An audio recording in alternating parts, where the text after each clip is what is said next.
Hi students, स्वागत है सभी का आपके अपने चैनल पे। मेरा नाम निधि अरोरा है।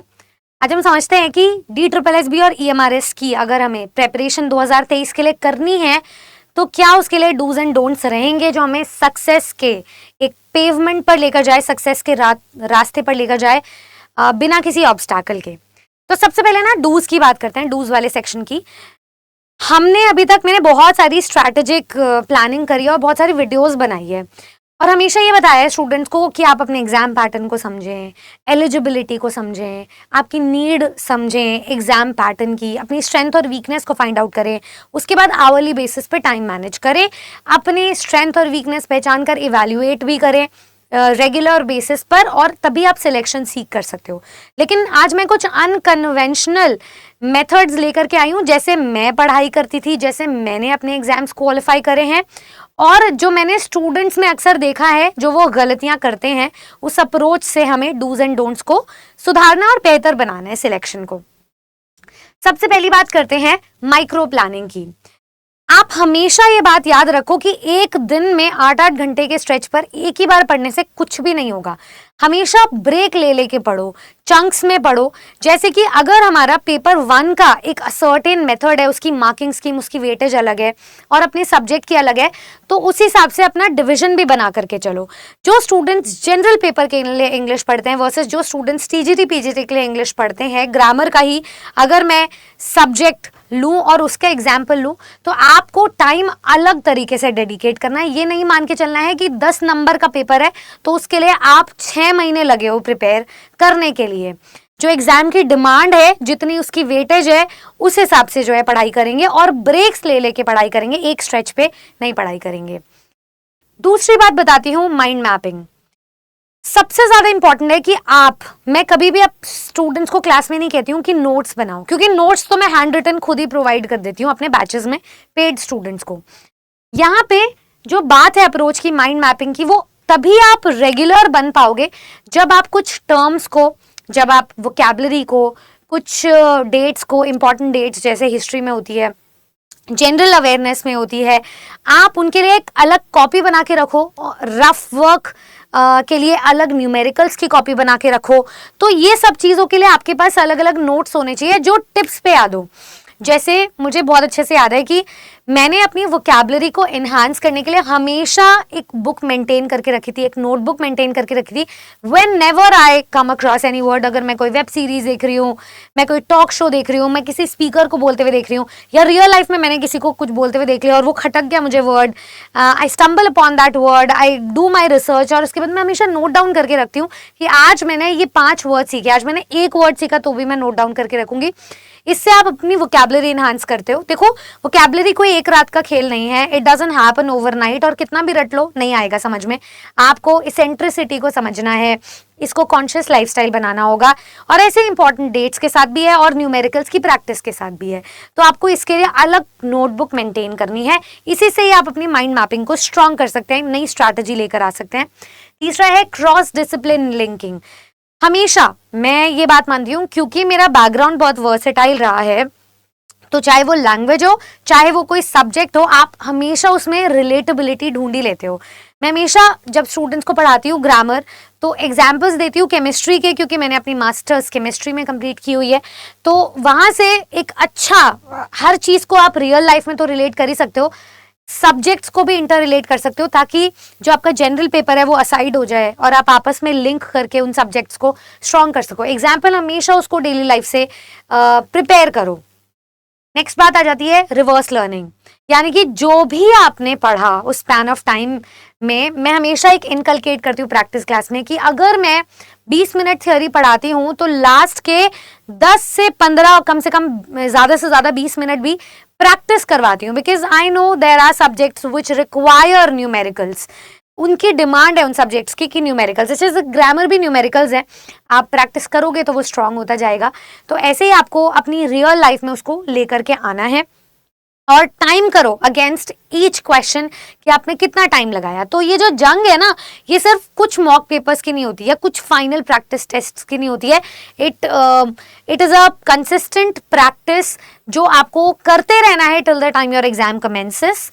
5th पॉइंट है डूज में कि पढ़ाओ, खुद को पढ़ाओ, इमेजिनरी स्टूडेंट्स को पढ़ाओ। इमेजिन करो कि आप क्लासरूम में हो, वैसे भी आप एक टीचिंग एग्जाम के एस्पिरेंट हो, तो उसमें कोई भी ढील नहीं होनी चाहिए। अभी से ही वो पढ़ाने की प्रैक्टिस करो, कॉन्सेप्ट्स की भी सॉलिड फाउंडेशन को बिल्ड करो, ताकि एक अच्छे और रिस्पॉन्सिबल टीचर बन सके। डोंट्स की बात करते हैं यहाँ पर। डोंट्स में आपको बहुत ही बेसिक डोंट्स मैं बताऊंगी जो हम सबको पता है, बट आपको एक कांस्टेंट रिमाइंडर की ज़रूरत है। जैसे कि फिक्स लोकेशन में पढ़ाई करना अवॉइड करो, एक जगह बैठे रहोगे मोनोटोनिसी हो जाएगी और इस वजह से आपकी प्रेपरेशन रिडंडेंट हो जाएगी, आप कुछ भी आगे नहीं बढ़ पाओगे।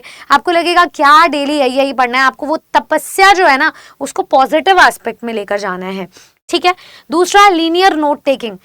ये जो आपका यूजुअल स्टाइल है ना नोट टेकिंग का, उसको अवॉइड करो बिल्कुल। मैं आपको मेरे नोट्स दिखाती हूँ। हमारे जो बैचेस के नोट्स होते हैं ना वो इसी तरीके से कलरफुल स्टाइल से बने हुए होते हैं। हर एक एक चीज़ को हाईलाइट किया जाता है, क्योंकि वो मैंने अपने हाथ से नोट्स बनाए हैं, वो आप तक पहुंचाए हैं। आपको भी ऐसे ही नोट्स बनाने, कभी अपने रेफरेंस के लिए बना रहे हो तो वैसे मेरी क्लास में आपको चिंता करने की जरूरत नहीं है। आपको हैंडी नोट्स मिल जाते हैं और उसी नोट से आपको लगेगा आप सभी के हिस्से के नोट्स मैंने बना लिए हैं, तो आप उस हिसाब से पढ़ाई कर सकते हो, क्योंकि आपने वो लाइव बनते हुए देखे हैं। तीसरी बात आ जाती है, नेगेटिव मार्किंग को नेग्लेक्ट ना करें, बहुत बड़ी गलती कर दोगे। इन दोनों ही एग्जाम्स में नेगेटिव मार्किंग होती है, 0.25 नेगेटिव मार्किंग है, इसको अवॉइड ना करें, क्योंकि सही नंबर जो आप कर रहे हो उसमें से भी आप अपने मार्क्स कटवाओगे। तो हमेशा शॉर्ट आंसर्स को ही टिक करें। मैं ये बात कहती हूँ कि अगर आप प्रैक्टिस कर रहे हो तब आप नेगेटिव मार्किंग को नहीं भी, मतलब अभी आप चांस दे सकते हो क्वेश्चंस को, लेकिन जब आप मॉक पेपर दे रहे हो तो अभी से प्रैक्टिस करने की आदत डालो, इसको हैबिट बनाओ, क्योंकि एग्जाम टाइम पे ना चाहते हुए भी मन करेगा उस क्वेश्चन को अटेम्प्ट करने का, अगर अभी से ही ये जो ग्रीडी पॉइंट ऑफ व्यू है उसको नहीं छोड़ा। तो एक स्ट्रैटेजी होनी चाहिए स्मार्ट।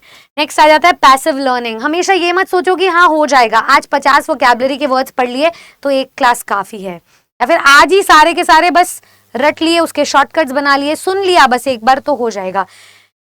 सब्जेक्ट की और उसके कॉन्सेप्ट्स की डिमांड होती है, और आपको ये याद रखना है कि हर सब्जेक्ट को पैसिवली लर्न नहीं किया जाता कि ऊपर ऊपर से सुन लिया तो आ गया, बस सुनने से आ गया। एक्टिवली सुनो और अमल करो, इम्प्लीमेंट करो मॉक टेस्ट्स में, उसके बाद इवैल्यूएट करो, पहचानो कि कहाँ गलत है। तो एक्टिवली हमेशा पढ़ना है और रिजेक्ट करनी है परफेक्शनिज्म। साथ ही साथ में जितना मैं आपको एक्टिवली लर्निंग और हेल्प सीख करने के लिए बोल रही हूँ, इसमें कोई शर्म नहीं है अपने आप को हमेशा हर दिन ये बताना कि परफेक्शनिज्म जरूरी नहीं है। आप इस चीज को अवॉइड कीजिए, रिजेक्ट कीजिए। मतलब आपको परफेक्ट नहीं बनना है, लेकिन एग्जाम स्ट्रैटेजी के हिसाब से एक अच्छी अप्रोच रखनी है कि आपका एग्जाम बहुत प्यार से क्वालिफाई हो जाए, फॉर्म फिलअप में कोई दिक्कत ना हो। ये सारी चीजें आपको साइड लाइन मतलब नहीं करते हुए चलना है, पैरेलली देखना, क्योंकि जो आज बीएड वर्सेस बीटीसी का रिजल्ट है वो हम सबके लिए कहीं ना कहीं एक आई ओपनर था। तो अपनी आईज को वाइड ओपन कर लीजिए और देखिए भाई, किसी भी कभी भी किसी भी समय कुछ भी हो सकता है। तो इसीलिए मैं एक बात याद दिलाती हूँ कि भाई चाहे कुछ भी हो जाए, तुम्हारे पास अगर एक परफेक्ट गाइडेंस है then you can do wonders. आप दुनिया ही ला सकते हो लिटरली, ठीक है। तो ये जो वर्ल्ड ऑफ डिफरेंस अपनी जिंदगी में लाना है ना, वो प्रॉपर गाइडेंस से हो सकता है। ये नोट्स, ये हैंडआउट्स, ये वोकैबुलरी, ये शॉर्ट ट्रिक्स, इसके लिए कुछ ना कुछ डेट्स याद करने के लिए ट्रिक्स, ये सब कुछ जो है ना it comes from knowledge and experience.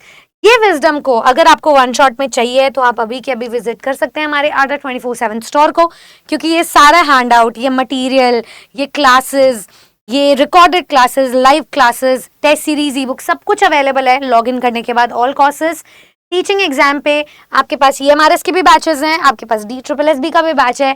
ये जो आने वाली वैकेंसीज है ना, इसको ग्रैब कर लो अपॉर्चुनिटी को, ठीक है। Don't leave any stone unturned कि आपको रिग्रेट हो जाए किसी भी चीज का। हर जगह जो आपका मतलब बम्पर वैकेंसीज हैं, ये तो सेंट्रल वैकेंसीज हैं।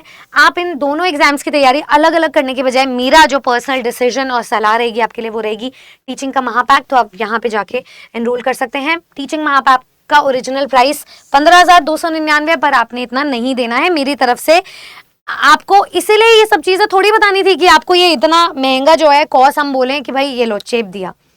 आपके पास डिस्काउंट है, I got you cover, don't worry.